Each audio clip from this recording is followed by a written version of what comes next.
In a bustling forest, there lived a young squirrel named Sammy. Sammy was known for his boundless energy and playful spirit. He loved climbing trees and collecting acorns, but he had one big dream.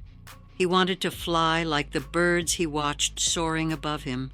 One bright morning, as Sammy watched a group of birds practicing their flying, he said to himself, "I'm going to find a way to fly today."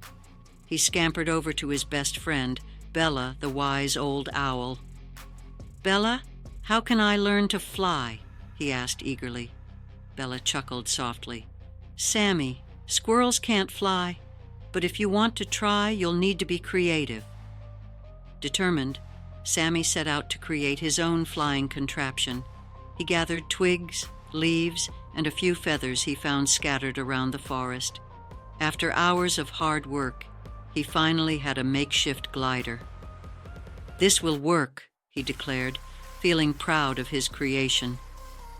With the glider ready, Sammy climbed to the highest branch of a sturdy oak tree. His heart raced with excitement and fear as he looked down at the ground far below. "Here goes nothing!" he shouted, and he leaped off the branch. For a brief moment, he felt the wind beneath him and he was flying. But then the glider began to wobble and twist. Just when it seemed like he was going to crash, Bella swooped down and caught him on her back. "Got you, Sammy," she said with a laugh. "You're not ready to fly just yet, but you have a brave heart." Sammy, feeling a bit embarrassed but also grateful, looked at Bella and said, "Maybe I can't fly like the birds, but I can still explore the sky in my own way." With Bella's help, they devised a new plan. Instead of flying, Sammy would climb high into the trees and use his glider to glide down safely. The next day he practiced gliding from various branches with Bella watching and cheering him on.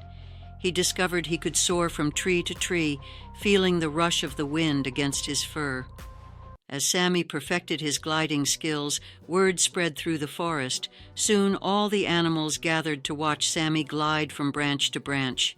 They cheered and celebrated his bravery and creativity. Sammy realized that while he might not be able to fly like the birds, he had found his own way to touch the sky. From that day on, Sammy became known as the gliding squirrel.